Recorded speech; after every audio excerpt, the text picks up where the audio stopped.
দর্শক আসসালামু আলাইকুম। আমি শহীদুল ইসলাম সজল আমার ক্রিকটক চ্যানেলের পক্ষ থেকে সবাইকে স্বাগত জানাচ্ছি। যে যেখান থেকে আমার এই ভিডিওটা দেখতেছেন সবাইকে আন্তরিক শুভেচ্ছা এবং অভিনন্দন। একজন প্লেয়ারের কথা বলতে চাই, স্পেশালি যে আহ, ইন্ডিয়াকে অনেক বেশি ভালোবাসে, ইন্ডিয়ার ট্র্যাডিশনকে অনেক বেশি পছন্দ করে, ইন্ডিয়ার গানকে অনেক বেশি পছন্দ করে, ইন্ডিয়ার মুভিজকে অনেক বেশি পছন্দ করে। বলতে পারবেন আমি কার নাম মেনশন করতে চাচ্ছি?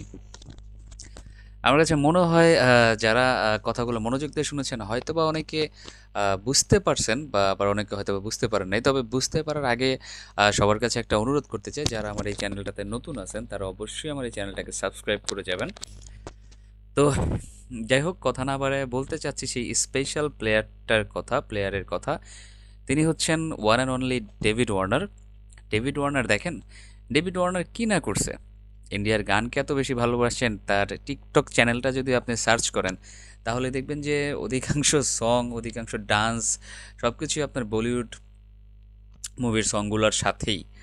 তারপরে রিউমার এটা ছড়াইছে যে পুষ্পা 2, যেই পুষ্পা আল্লু অর্জুনের মুভি, পুষ্পাতে এই যে একটা ডান্স আছে না, এরকম একটা করে কি বলে, তো ওইটা করে খুব বেশি ট্রেন্ডে ছিল হচ্ছে না আপনার ডেভিড ওয়ার্নার। তো সেই ডেভিড ওয়ার্নার এত কিছু করেও কিন্তু আপনার আইপিএলে সুযোগ পেলেন না। শোনা যাচ্ছে যে পুষ্পা 2 মুভিতেও নাকি ডেভিড ওয়ার্নার অ্যাক্টিং করেছেন, বা আই ডোন্ট নো, রিউমার হইতে পারে। বাট যাই হোক, আসলে ডেভিড ওয়ার্নার যে দল পেলেন না, ব্যাপারটা আপনাদের কাছে কেমন লাগছে আমি জানি না, তবে আমার কাছে একটু বেশ দৃষ্টিকটুই মনে হয়েছে। যেমন ধরেন আপনি সাপোজ ডেভিড ওয়ার্নার আইপিএলে এখন পর্যন্ত যে পরিমাণ রান করেছেন সেটা তো বলা বাহুল্য, সেঞ্চুরি করেছেন অনেকগুলা, আর তার অ্যাভারেজটা হচ্ছে 40।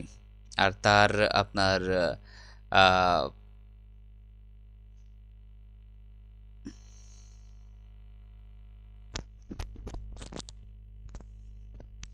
তো ব্যাপার যেটা হচ্ছে সেটা হচ্ছে ডেভিড ওয়ার্নার যেই এভারেজে ব্যাটিংটা করেছেন আইপিএলে, সেটা অবশ্যই ঈর্ষণীয়। 40 এভারেজে একজন ব্যাটসম্যান টি20-তে রান করেছেন। এতটা রান করার পরও, আইপিএলের অধিনায়কত্ব করার পরও তিনি যখন আইপিএলে সুযোগ পান না, তখন ব্যাপারটা দৃষ্টিকটু মনে হয়। যে আমার কথা হচ্ছে, যদি ডেভিড ওয়ার্নার সুযোগ না পায় তাহলে সেই ক্ষেত্রে আসলে আরও অনেক প্লেয়ারই আছেন যারা সুযোগ পাওয়ার কথা না। ফ্যাব ডু প্লেসিসের কথাই ধরেন না কেন, ফ্যাব ডু প্লেসিসকেও কিন্তু আপনার 2 কোটি রুপিতে অন্য টিম কিনে নিয়েছে, সেখানে ওয়ার্নারের কথা কেউ বিবেচনাও করে নাই। অস্ট্রেলিয়ার অনেক কোচ বসা ছিল সেইখানটাতে, তারা নিজেরাও আসলে ডেভিড ওয়ার্নারের কথা বিবেচনা করেন নাই। কেন করেন নাই আমি জানি না। আই ডোন্ট নো, পার্সোনাল কোনো রিজন তাদের মধ্যে থাকলেও থাকতে পারে। তো গেল এই ডেভিড ওয়ার্নারের কথা। ডেভিড ওয়ার্নারের বাদ পড়াটা সত্যিকারই বেশ বাজেভাবেই হয়েছে আমার কাছে যেটা মনে হয়।